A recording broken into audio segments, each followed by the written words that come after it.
আজ সোমবার মানে 16ই ফেব্রুয়ারি, আগামীকালকে সকালে মানে মঙ্গলবার সকালে নবনির্বাচিত যারা সংসদ সদস্য হয়েছেন তাদের শপথ পড়ানো হবে এবং সম্ভবত এই দেশে প্রথমবারের মতো দুবার শপথ পড়ানো হবে। দুবার কেন? দুবার এ কারণে যে একবার শপথ পড়ানো হবে সংসদ সদস্য হিসাবে, আরেকবার শপথ পড়ানো হবে সংবিধান সংস্কার পরিষদের সদস্য হিসাবে। একই লোককে পড়ানো হবে, কারণ তারা সংবিধান সংস্কার পরিষদের সদস্য হিসাবে শপথ নেবেন এ কারণে যে তারা দায়িত্ব নেওয়ার পর আমাদের সংবিধানটাকে সংশোধন করবেন এবং সেটা জুলাই সনদ অনুযায়ী করবেন। এরকমই আবদার চলছে, এরকমই নিয়ম। এটা আলী রিয়াজ সাহেব বলেছেন, এভাবেই করতে হবে। এখন সেই সংস্কার কোথায়, কিভাবে, কতটুকু হবে না হবে, তার সঙ্গে বিএনপির যে নির্বাচনী ইশতেহার তার কতটুকু মিল আছে, কতটুকু গড়মিল আছে, সেটা কিভাবে গড়মিল থাকলে সেটাকে কিভাবে ম্যানেজ করা হবে, সেটা অন্য প্রসঙ্গ। ওই প্রসঙ্গে আমি আসবো। ওই প্রসঙ্গ আগামীতে অত্যন্ত বড় প্রসঙ্গ হিসেবে আবির্ভূত হবে বলে আমার ধারণা। সেই প্রসঙ্গ নিয়ে আমরা কাল পরশু কথা বলতে পারবো। আজকে আমি যেটা নিয়ে কথা বলবো সেটা হলো এই সংসদ সদস্যদের শপথ পড়াবেন কে। যতটুকু বোঝা গেছে শপথ পড়াবেন সিইসি মানে প্রধান নির্বাচন কমিশনার। প্রধান নির্বাচন কমিশনার এম নাসিরউদ্দিন তিনি এই শপথটা পড়াবেন। প্রশ্ন হচ্ছে তিনি কেন পড়াবেন, আইনগুলো কি, কোন আইনের মাধ্যমে এটা উনি পড়াচ্ছেন। সেটা হলো, নিয়মটা হলো যে এই সংসদ নির্বাচনের পর যখন সরকারি গ্যাজেট হয়, সেই গ্যাজেটের প্রকাশের 3 দিনের মধ্যে আগের সংসদের যিনি স্পিকার, সংসদ তো তখন থাকবে না কারণ নতুন নির্বাচন হলে তো আগের সংসদ ভেঙে দেওয়া হবে, আগের সংসদে যিনি স্পিকার তিনি এই শপথ পড়াবেন। এটা কিন্তু সরাসরি সংবিধানের অংশ। মানে সংবিধানের যে 148-এর 1 আছে, এই 48-এর 1 অনুচ্ছেদে স্পষ্ট বলা হয়েছে যে বিদায়ী স্পিকার নতুন এমপিদের শপথ পাঠ করাবেন। এখন যদি কোনো কারণে বিদায়ী স্পিকার শপথ পাঠ করাতে না পারেন, তাহলে 148-এর 2 ধারায় বলা হয়েছে, 2 অনুচ্ছেদে বলা হয়েছে যে স্পিকারের মনোনীত কোনো ব্যক্তি তার কাছেও এমপিরা শপথ নিতে পারবেন। তার মানে 2 জায়গায় কিন্তু স্পিকারকে লাগবে, হয় স্পিকার পড়াবেন, না হলে স্পিকার যদি অন্য কাউকে মনোনীত করেন যে আমার পরিবর্তে উনি পড়াবেন, তাহলে তাও হবে। তারপরে স্পিকারকে লাগবে। আবার এখন যদি স্পিকার না থাকেন তাহলে এই কাজটা কে করবে? তাহলে ডেপুটি স্পিকার করবে। এটাও কিন্তু সিম্পল, যে যদি ধরেন স্পিকার নাই, স্পিকার মারা গেছে, স্পিকার নিখোঁজ, স্পিকার গুম হয়ে গেছে, হইতে পারে তো, তাই না? তো সেক্ষেত্রে ডেপুটি স্পিকার এই কাজটা করাবেন। এখন প্রশ্ন হচ্ছে, যদি 3 দিনের মধ্যে 148-এর 2 ক এই ধারায় বলা হয়েছে যে গ্যাজেট প্রকাশের 3 দিনের মধ্যে যদি স্পিকার বা তার মনোনীত ব্যক্তি সংসদ সদস্যদের শপথ না পড়ান, তাহলে পরবর্তী 3 দিনের মধ্যে প্রধান নির্বাচন কমিশনার এই শপথ পড়াবেন। খেয়াল করুন, নির্বাচন হয়েছে 12 তারিখে, 13 তারিখ শুক্রবারই কিন্তু গ্যাজেট হয়ে গেছে। মানে 13 তারিখ শুক্রবারেই গ্যাজেট করে ফেলা হয়েছে, খুব দ্রুততার সঙ্গে করা হয়েছে। এটা ভালো, গ্যাজেট তাড়াতাড়ি করে ভালো। 13 তারিখ যদি শুক্রবার করে, তারপরের 3 দিন মানে 14, 15, 16 এই 3 দিনের মধ্যে হলে পরে স্পিকার পড়াতে পারতেন। এখন এই 3 দিন মানে আজকে 16 তারিখ, আজকে হলো শেষ দিন। আজকে রাত্র 12টার মধ্যে যদি কেউ না পড়ায় তাহলে ধরে নেওয়া হবে স্পিকার পড়াচ্ছেন না। এরই মধ্যে কিন্তু প্রস্তুতি নেওয়া হয়েছে, আগামীকালকে মঙ্গলবার সকালে এই শপথ পড়ানো হবে। যেহেতু স্পিকার নেই, স্পিকার পড়াইলেন না 3 দিন, অতএব প্রধান নির্বাচন কমিশনার তিনি পড়াবেন। এই পর্যন্ত সব ঠিকঠাক এবং সেই অনুযায়ী বিভিন্ন জায়গায় দাওয়াত হয়ে গেছে। এখন প্রধান নির্বাচন কমিশন পড়াবেন, এটা কিন্তু আগামীকালকে পড়ালে এর আইনগতভাবে কোনো বাধা নেই। এখন আমার প্রশ্ন হলো, আমি এটা প্রশ্নটা করছি কোনো ঝামেলা পাকানো, আমাকে অনেকে মনে করেন যে আমি বিভিন্ন রকম ঝামেলাটা পাকাই, বা এই ঝামেলা পাকাই না।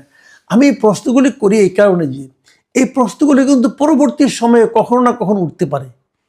ইতিহাস বলতে একটা কথা আছে না বলেন? আপনি আজকে যে কাজটা করবেন, এই সরকার আজকে যে কাজটা করবে, আজকে থেকে 20 বছর পর, 30 বছর পর যখন কোনো কিছু নিয়ে এইগুলি নিয়ে গবেষণা হবে, তখন তার ইতিহাস খুঁজবে যে ঘটনাটা কি, তারা খুঁজে কি পাবে যে প্রথম 3 দিন স্পিকার শপথ পড়ার নাই। তাহলে প্রশ্ন হবে কেন পড়ার নাই? উনি কি মারা গেছেন? উনি কি ইন্তেকাল করছেন? উনি কি হয়েছে? উনি কি বিদেশে গেছেন? উনি কোথায়? ওনাকে কি জানানো হয়েছিল? ওনাকে বলা হয়েছিল আপনি আসেন? উনি বলেছেন যে আমার পেট ব্যথা, আমি যাবো না। কিছু একটা হয়েছে তো, কি হয়েছেটা কি? আচ্ছা, ওনাকে যে খোঁজা হয়েছে, উনি যে নাই, এই জিনিসটা কে কনফার্ম করলো? সরকারের কোন বিভাগ কনফার্ম করেছে যে স্পিকার নাই, স্পিকার হাওয়া হয়ে গেছেন? কে কনফার্ম করেছেন? আপনাদের নিশ্চয়ই মনে আছে যে 2024 সেই গণ অভ্যুত্থানের পর যখন নাকি বিভিন্ন লোকজন বলা হচ্ছিল তারা সেনা নিবাসে আছেন, সেনাবাহিনীর এখতিয়ারে আছেন, তাদের হেফাজতে আছেন, এ ধরনের নানা ধরনের কথা কিন্তু বলা বলি হচ্ছিল। এবং তাদের একটা তালিকা ওই সময় আইএসপিআর মানে সেনা বিভাগের মানে সেনানিবাসের সেনাবাহিনীর একটা যে আপনার পাবলিক রিলেশন অফিস, সেই আইএসপিআর থেকে একটা তালিকা দেওয়া হয়েছিল যে কে কে কোথায় কোথায় আছে এবং তাদের কাছে তাদের হেফাজতে কে কে আছে। সেখানে ওই সময় যে ঢাকার ডিএমপি কমিশনার ছিল হাবিবুর রহমান, তার নাম ছিল, প্রধান বিচারপতির নাম ছিল, আরও অনেকে ছিল, এবং সেখানে স্পিকার শিরিন শারমিন চৌধুরীর নামও ছিল। ওই তালিকার 4 নম্বর নামটা ছিল ডক্টর শিরিন শারমিন চৌধুরী, জাতীয় সংসদের স্পিকার। তিনি তাদের হেফাজতে ছিলেন। এবং ওই 11 নম্বরে ছিল ডেপুটি স্পিকার শামসুল হক টুকুর নাম। এরা উভয়ে সপরিবারে ওনাদের ওখানে ছিলেন। তো শিরিন শারমিন এই শামসুল হক টুকুকে তারপর সেখান থেকে আপনার একটা মামলায় অ্যারেস্ট করে নেওয়া হয় এবং উনি এখন জেলে আছেন, একটা মামলায় অ্যারেস্ট হয়ে উনি জেলে আছেন। শিরিন শারমিন চৌধুরী কোথায়? উনি তো জেলে নাই, তাহলে উনি কোথায়? ওনার খবর কেউ বলতে পারছে না। উনি ছিলেন তো সেনা হেফাজতে, তা সেখান থেকে কোথায় গেলেন? তাহলে এটা সেনাবাহিনীকে জিজ্ঞাসা করা হোক, ভাই আপনারা ওনারা কি করছেন? এখন উনি আপনাদের কাছে আছেন, অথবা উনি কি অন্য কোথাও গিয়েছেন? কোথায় গিয়েছেন আপনারা কি জানেন? নাকি আপনারা ওনার উপর কোনো দায়িত্ব বোধ করেন না, ছেড়ে দিয়েছেন? হতেও তো পারে, কোনো সমস্যা নাই ছেড়ে দিলে পরে। দেশ ভালো অবস্থা আছে, ওনার এখানে থাকার দরকারটা কি? ছেড়ে দিয়েছেন। কোথায় ছেড়ে দিয়েছেন? উনি কোথায় গেছেন? কোনো খোঁজখবর কেউ জানেন না? ওটাকে খোঁজা হয়েছে। এত বড় একটা ঘটনা, দেশে একটা নির্বাচন হয়েছে, এখন স্পিকার হিসাবে উনি শপথ পড়াবেন। এখন আপনারা হয়তো বলবেন যে উনি কিভাবে পড়াবেন, উনি তো পদত্যাগ করেছিলেন। হ্যাঁ, উনি পদত্যাগ করেছিলেন। উনি অগাস্টে ঘটনা ঘটলো, উনি সেপ্টেম্বরেই পদত্যাগ করেছিলেন। তো এখন উনি পদত্যাগ করলেও কিন্তু আইন সংবিধান অনুযায়ী যে উনি পদত্যাগ করুন আর না করুন সেটা ব্যাপার না, পরবর্তী সংসদ হওয়ার আগ পর্যন্ত উনি থাকবেন। সেই হিসেবে উনি এসে পড়াবেন। আচ্ছা, আমি ধরে নিলাম ওনার পদত্যাগটা কার্যকর হয়েছে, উনি আর পড়াবেন না, উনি আর এই ঝামেলা আসবেন না। ঠিক আছে, আসবেন না। তাহলে যদি স্পিকার পদত্যাগ করে, তাহলে স্পিকারের দায়িত্বটা কে পায়? Deputy speaker. ডেপুটি স্পিকারকে শামসুল হক টুকু। এখন শামসুল হক টুকু কি পদত্যাগ করেছেন? শামসুল হক টুকু কিন্তু পদত্যাগ করেন নাই। ওনাকে একটা মামলায় গ্রেপ্তার করে আপনি জেলে নিয়েছেন। তো উনি এখান থেকে এসে ওনাকে আপনার প্যারোলে বের করে নিয়ে আসেন, নিয়ে এসে উনি শপথ পড়াবে, অসুবিধাটা কি? এবং ওনাকে গ্রেপ্তার দেখানো হয়েছে, ওনার মধ্যে কোনো সাজাও তো হয়নি, উনি তো সাজাপ্রাপ্ত আসামিও না। তাহলে ওনাকে জামিনে বের করে নিয়ে আসেন, শপথ পড়া, জামিন দিবেন না, দিয়েন না, অসুবিধা নাই, এটা তো আদালতের বিষয়, আমি কি বলবো, জামিন দিবেন আদালত, ওকে ফাইন। তাহলে তাকে মানুষ মারা গেলেও তো প্যারোলে মুক্তি পায়, ওনাকে প্যারোলে মুক্তি দিয়ে নিয়ে আসেন 2 ঘন্টা 3 ঘন্টার জন্য, উনি শপথ পড়ায় আবার জেলখানা ঢুকে যাবে, অসুবিধাটা কি? সেগুলো করলেন না কেন? ওনাকে কি অ্যাপ্রোচ করা হয়েছিল? উনি কি বলেছেন যে আমি পড়াবো না? 3 দিন তো আপনার বসে বসে জাস্ট সময় ক্ষেপণ করলেন ইচ্ছা করে, যাতে নাকি 4র্থ দিন আপনারা সিইসিকে আনতে পারেন। দেখেন এই যে পুরো বিষয়টা না, এই বিষয়টা যে কেন করা হচ্ছে, তার মানে আপনারা ওনাকে দিয়ে পড়াবেন না, সমস্যা নেই, কিন্তু আইনটা তো দেওয়া নেই। ওনাকে পড়ালে কি আপনাদের মান সম্মান যাবে? আমি একটা ঘটনার কথা উল্লেখ করি, পুরনো ঘটনা। আপনাদের মনে আছে 90-এর গণ আন্দোলনে কিন্তু এরশাদ সরকারের পতন হয়েছিল। তো এরশাদ সরকারের আমলে সংসদের স্পিকার ছিলেন কি? শামসুল হুদা চৌধুরী। সেই শামসুল হুদা চৌধুরী কিন্তু পরবর্তীতে যে বিএনপি এবং আওয়ামী লীগ দুইজনে মিলে যে ইলেকশনটা করলো, 91 ইলেকশন, যেখানে বিএনপি জিতেছিল, এই সকল সংসদ সদস্যদেরকে, বিএনপির এবং এদেরকে, আওয়ামী লীগের এমপিদেরকে শপথ পড়েছিলেন কিন্তু শামসুল হুদা চৌধুরী। তো উনি তো তখনকার দিনে পতিত স্বৈরাচারের সরকার যেটা ছিল, সেই সরকারের সংবিধানে সংসদের উনি ছিলেন স্পিকার। কোনো সমস্যা তো হয় নাই, বরঞ্চ আইনটা, রীতিটাকে আপনি আপহোল্ড করে রেখেছিলেন। তো এগুলো ঘটতে থাকবে, এবং এই প্রত্যেকটা ঘটনার মাধ্যমে দায়িত্বপ্রাপ্ত যে ব্যক্তিরা, তারা তাদের চরিত্রের তাদের যে চরিত্রটা, তারই প্রকাশ ঘটাবেন। আমি মনে করি এক্ষেত্রে তাই ঘটানো হয়েছে। এই সরকারের আইন বিষয়ক উপদেষ্টা আছেন আসিফ নজরুল ইসলাম, মিস্টার আসিফ নজরুল সাহেব, আইনের অধ্যাপক ঢাকা ইউনিভার্সিটির। উনি একটা উদাহরণ তৈরি করলেন। উনি আবার শুনেছি উনি নাকি এখান থেকে শেষ করে আবার ক্লাসে ফিরে যাবেন। উনি ওনার স্টুডেন্টদের এই উদাহরণটা দিবেন যে আমি এই কাজ করেছি, এবং এটা একটা উদাহরণ হয়ে থাকবে আমাদের এখানে আইনের ক্ষেত্রে, যে এভাবে করা যায়। সেই উদাহরণটা আমাদের জন্য কি সম্মানের হবে, লজ্জার হবে, নাকি আইনের ব্যত্যয় ঘটবে? আমি জানি না এটা কোনটা হবে, তবে এটা হয়তো পরবর্তীতে ইতিহাসই তাকে বিচার করবে। ত্রয়োদশ জাতীয় সংসদ নির্বাচনে বিএনপির যে ভূমিদশ বিজয়, ব্যাপক সংখ্যাগরিষ্ঠতা, ভোট কেন্দ্রে ভোটারদের ব্যাপক উপস্থিতি এবং উৎসব মুখর পরিবেশে ভোট প্রদান, এই জিনিসগুলো ইতিহাস হয়ে থাকবে। কেন এমন হলো? এভাবে তো হওয়ার কথা ছিল না। আমরা যে ভাইব বা যে ধরনের একটা উত্তাপ ছড়ানো হয়েছিল, সেক্ষেত্রে একেবারে বড় থেকে ছোট, ছোট থেকে মাঝারি সবার মধ্যেই জামাত আতঙ্ক ছড়িয়ে পড়েছিল। সকলের মধ্যে ম্যাটিকুলাস ডিজাইনের ভয় শুরু হয়ে গিয়েছিল। সবাই ধারণা করেছিল যে জামাত ছলে বলে কৌশলে ক্ষমতায় আসবে। বড় বড় পদ পদবিগুলোতে তাদের লোক যেভাবে আছে, তারা অতীতে ডাকসু নির্বাচন থেকে শুরু করে অন্যান্য নির্বাচনে যে র্যাগিং করেছে, যেভাবে নীলক্ষেত থেকে ব্যালট পেপার ছাপিয়ে তারা ভোটের ফলাফল উল্টে দিয়েছে, একই ঘটনা জাতীয় নির্বাচনে তারা করতে পারে। দ্বিতীয়ত, তাদের ব্যাংক আছে, বিমা আছে, প্রচুর টাকা আছে, দুহাতে টাকা খরচ করতে পারে, 10,000 20,000 কোটি টাকা। তার সঙ্গে সঙ্গে দেশ বিদেশের যে প্রচারণা এবং প্রোপাগান্ডা মেশিনগুলো রয়েছে, সেগুলো অনেকটা তাদের পক্ষে।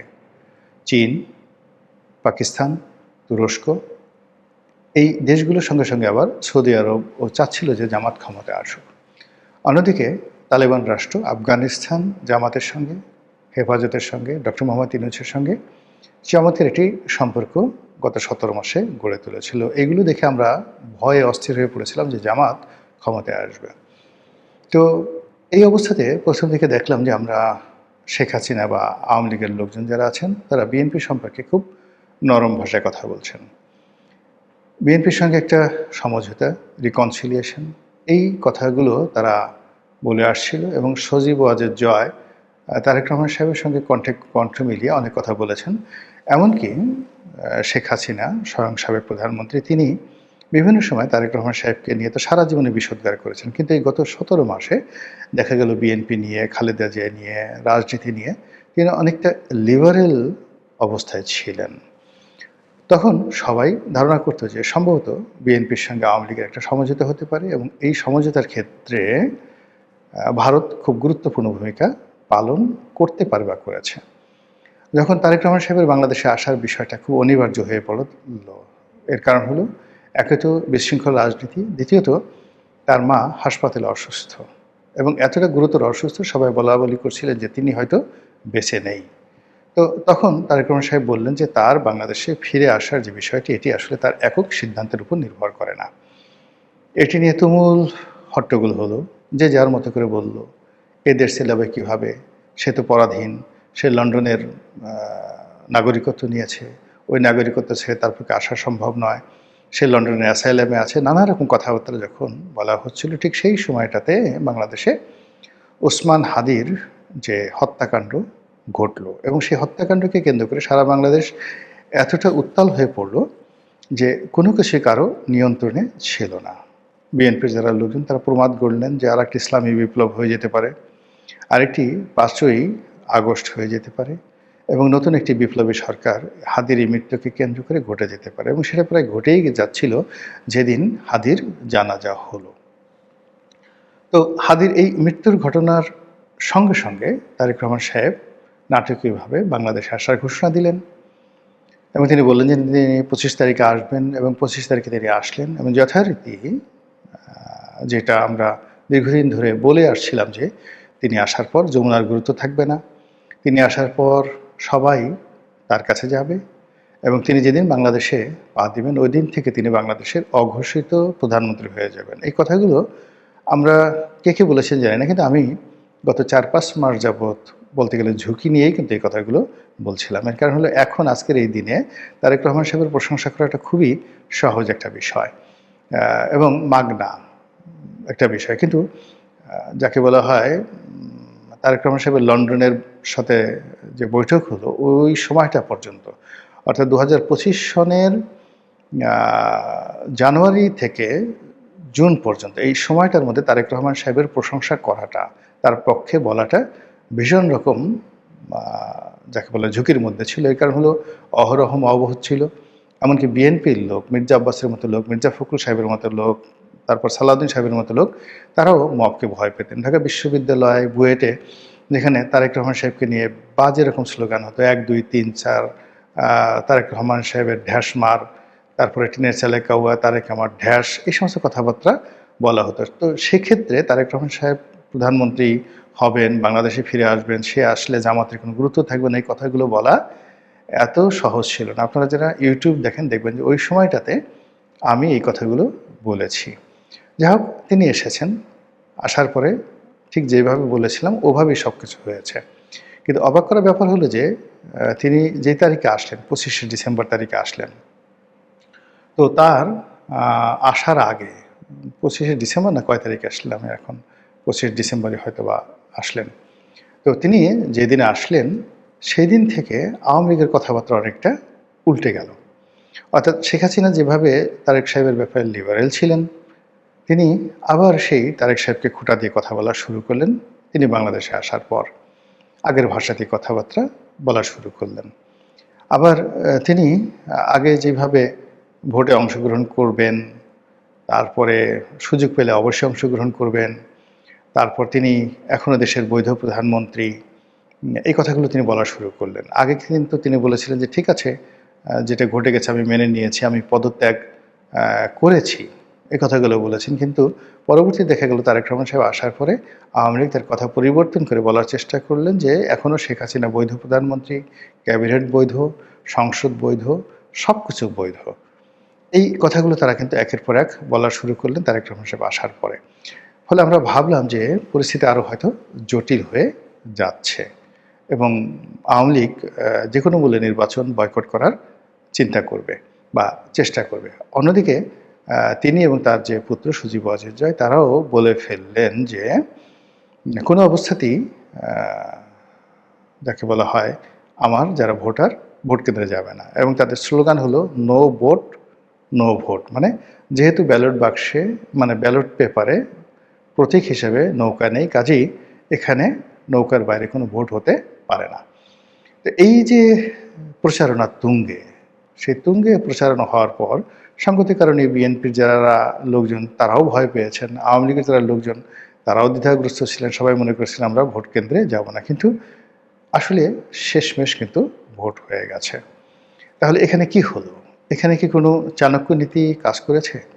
অর্থাৎ ওই যে ভারতের পররাষ্ট্রমন্ত্রী জয়শঙ্কর বেগম জিয়ার যে শেষকৃত্য অনুষ্ঠানে বা জানাজাতে তিনি এলেন, তারেক রহমান সাহেবের সঙ্গে ঘনিষ্ঠভাবে বৈঠক করলেন, এবং ওই সময়টাতে ডক্টর মোহাম্মদ ইউনূস বা সরকারের কর্তা ব্যক্তিরা জয়শঙ্করের সঙ্গে বৈঠক করার চেষ্টা করেছেন, কিন্তু জয়শঙ্কর সেটা না করে শুধু তারেক রহমান সাহেবের সঙ্গে দেখা করে তিনি যে ভারতীয় বিমান বাহিনীর যে প্লেনে করে এসেছিলেন সেটাতে করে তিনি উড়ে গেলেন। 2 নম্বর হলো যে এই যে ভারতের যে প্রজাতন্ত্র দিবস, সেই প্রজাতন্ত্র দিবসে বিএনপির সকল নেতাদেরকে দাওয়াত করা হলো এবং সেখানে যিনি প্রণয় ভার্মা রয়েছেন ভারতের রাষ্ট্রদূত, তার সঙ্গে বিএনপির একটা নিদারুণ দহরম মহরম সম্পর্ক হলো। এবং এই সময়টিতে দেখলাম যে নজিরবিহীনভাবে ভারতের প্রধানমন্ত্রী নরেন্দ্র মোদী জনাব তারেক রহমান সাহেবকে স্বাগতম জানিয়েছেন, কংগ্রাচুলেশন করেছেন এবং চমৎকার ভাষা, সম্মান রেখে, মর্যাদা রেখে তিনি সেই কাজটি করেছেন। ইট মিনস যে এই বিজয়, এই ভোট, এই সব কিছুর পিছনে দিল্লির একটা গ্রিন সিগন্যাল ছিল এবং নরেন্দ্র মোদী যেটা আশা করেছেন সেটি হলো যে এই বর্তমান সরকার গণতান্ত্রিকভাবে নির্বাচিত এবং এই বিজয়কে তারা একটা ল্যান্ডমার্ক ভিক্টরি হিসেবে অভিহিত করেছেন এবং তারেক রহমান সাহেবের সরকারের সঙ্গে ঘনিষ্ঠভাবে কাজ করার প্রত্যয় ব্যক্ত করেছেন। তার সঙ্গে আবার যোগ দিয়েছেন অল ইনক্লুসিভ, মানে আওয়ামী লীগকে সহ। এখন সেক্ষেত্রে যদি চাণক্য নীতিটা এরকম হয়ে থাকে যে উপরে উপরে শেখ হাসিনা যে কথাগুলো বলেছেন মূলত জামাতকে বিভ্রান্ত করার জন্য, সজীব ওয়াজেদ জয় যে কথাগুলো বলেছেন জামাতকে বিভ্রান্ত করার জন্য, আর অন্যদিকে তলে তলে যে কাজগুলো হয়েছে সেটা হলো ভোটারদেরকে বিভিন্ন, তাদের তো যে ওয়েব মিটিংগুলো হয়, খুব গোপন ওয়েব মিটিংগুলো হয়, সেই ওয়েব মিটিংয়ে ভোটারদেরকে ভোট কেন্দ্রে যাওয়ার জন্য হয়তো নির্দেশনা যদি তারা দিয়ে থাকে এবং এই তাদের নির্দেশনা দেওয়ার পেছনে যদি নরেন্দ্র মোদী, দিল্লি অথবা রয়ের কোনো ভূমিকা থাকে, তাহলে ধরে নিতে পারেন যে রাজনীতিতে আগামীতে নতুন যে সমীকরণ আসছে সেই সমীকরণে জামাতের যে প্রভুত্ব শুরু হয়েছিল গত 17 মাস ধরে আর যেটি অব্যাহত ছিল সেটি ক্রমশ হ্রাস পেতে থাকবে। আল্লাহ ভালো জানেন। কল্যাণ হোক এদেশের, মঙ্গল হোক আমাদের সবার, দেশ ভালোভাবে চলুক আর গণতন্ত্রের সুফল আমরা সবাই উপভোগ করি। আসসালামু আলাইকুম রহমতুল্লাহি ওয়া বারাকাতুহু।